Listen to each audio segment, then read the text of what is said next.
Sometimes truth doesn't come gently, my friend.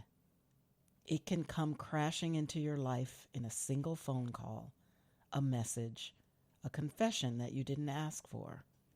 And then suddenly, everything you thought you knew feels like a lie.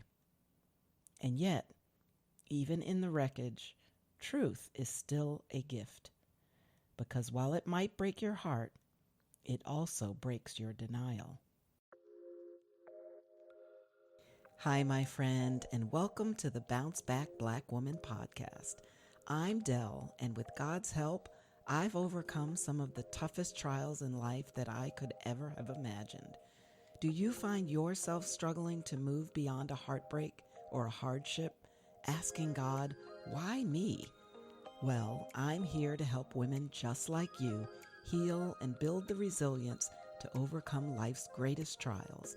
If you long for joy and confidence again, this podcast is for you. So grab your headphones and those hardships. Let's talk.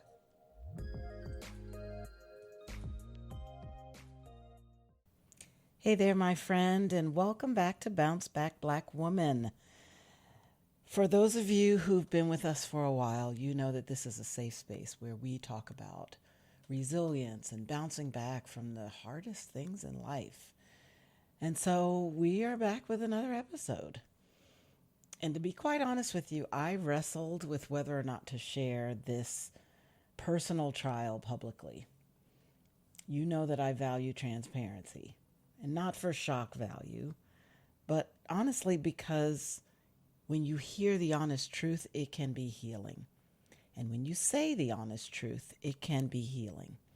And if I'm honest, this one's still a little bit tender for me. You see, recently I received a call from a woman that I didn't know. And what she shared took me completely by surprise.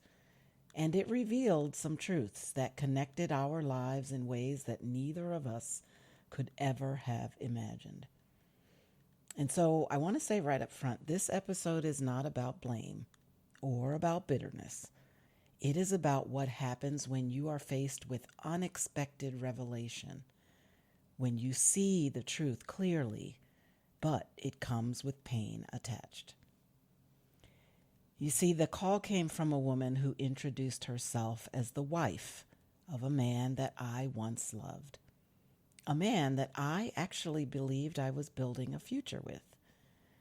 What I didn't know was that she had entered the picture while we were just getting to know one another, and was in the picture the entire time that we were together. He'd actually gone on to marry her before our full relationship even ended. And for 2.5 hours, we compared timelines. We clarified the lies. And in like this strange, sacred kind of way, we cleansed the story. You see, we were just two women who had been deceived, each of us in our own way, trying to make sense of the same puzzle from opposite corners. Sometimes truth doesn't come gently, my friend. It can come crashing into your life in a single phone call, a message, a confession that you didn't ask for. And then suddenly, everything you thought you knew feels like a lie. And yet, even in the wreckage, truth is still a gift. Because while it might break your heart, it also breaks your denial. This call was heartbreaking, but it also was somehow strangely healing. There was no competition. There was no anger between us, just truth, raw and humbling, finally laid on display. After that phone call, I sat in silence for a really long time. I replayed our conversation in my head, but mostly I replayed the parts of our conversation that made me want to call him. It made me want to have my say, and for those who know me, that will come as no surprise. It made me want to confront him with all of these details. And then I realized something. My peace wouldn't come from that phone call. My peace would not come from making him see or experience my pain. It would only pull me back into the chaos that God had actually freed me from. And that's actually something that I coach women on all the time. And so, as any coach knows, we're always coaching ourselves, learning the difference between what brings relief and what brings peace. You see, relief is quick. It's deceptive because it feels good in the moment. But peace is lasting. Peace goes on and on and on, allowing you to move on with your life. You see, there's something holy about letting truth speak for itself. We think that confrontation is going to bring closure, but sometimes God says, I have already revealed everything you needed to know. So now I expect you to use it to heal and not to argue. Truth isn't always tidy, my friend. It leaves this kind of residue, a regret, a disbelief, an embarrassment, maybe even anger at ourselves for being so trusting. And if we're not being kind to ourselves, I might even say being so foolish. And I'll be real with you. I beat myself up for days. I kept asking, how could I have been so foolish? How did I ignore the signs? But here's what God reminded me of. Being naive doesn't mean that you're stupid. It means that you are hopeful. It means that you love honestly. And that's never something to be ashamed of. That's what love is supposed to be. When I'm helping a coaching client rebuild after betrayal, we always start here, separating your choices from their behavior. That's how you reclaim your power. And here's the part that surprised me most. I found myself feeling compassion for her, this woman who unknowingly lived a different version of my life. We were both on the receiving end of manipulation, hurt, and pain. I could have been bitter with her, but instead I felt broken alongside her. We were both victims of deception, and the only person to blame in this was the deceiver. And in that shared pain, there was this strange kind of bond. Not the kind that lasts forever, because I doubt that we will be friends moving forward in the future. But the kind of bond that says we both deserve better. I encouraged her to not let fear make decisions for her, especially the fear that she had of how her children might handle the truth of it all, or a potential breakup. And I told her, because I know all too well, children are resilient. They learn righteousness and strength and conviction by watching it lived out in real time. And if she chose to take the path of truth and peace, her children would learn from that, even if it temporarily caused them pain. And I'll be honest, there was a moment when I caught myself thinking, I hope one day some man treats his daughters the way that he treated me. And that thought horrified me. Because that's not who I am in God, my friend. That was the pain talking. That was the wanting to strike back. And I had to surrender it quickly, because thinking in terms of revenge is never healing.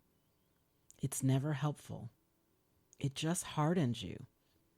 And his girls did nothing to deserve that kind of curse on their lives. So instead, I just prayed. I went to God and I said, Lord, you deal with him how you see fit. and help me stay soft enough not to wish him harm. And friend, that is not an easy grace. That is ruthless intentionality at work, choosing peace even when anger would feel more satisfying. John 8:32 says this, "Then you will know the truth, and the truth will set you free." But what we often forget is that freedom doesn't always feel good at first. Sometimes it feels like loss, pain, sadness, humiliation, grief. Freedom is not about feeling good. Freedom is about finally being released from the chokehold that those feelings have over you. Psalm 34:18 reminds us of this. "The Lord is close to the brokenhearted and saves those who are crushed in spirit." And that is what I'm leaning on right now.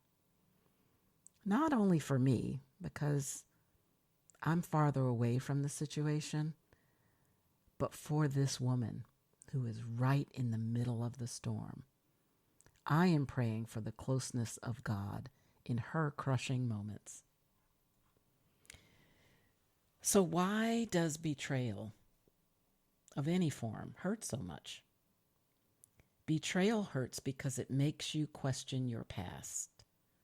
But even worse than that, it makes you question your own discernment. You start wondering, how could I have been so blind? Or so stupid, quite frankly. Have you ever asked yourself that about something that you thought you should have known or done? But sometimes the issue isn't that you missed red flags. It's that you were seeing what you had hoped for in your heart instead of what was actually there. And my friend, hope is not a flaw. Hope is a sign that your heart is still capable of love. The challenge is balancing hope with reality and learning to believe what we see alongside what we feel and what we hope for. I had to remind myself, I am not broken because I believed. I am wise because I learned.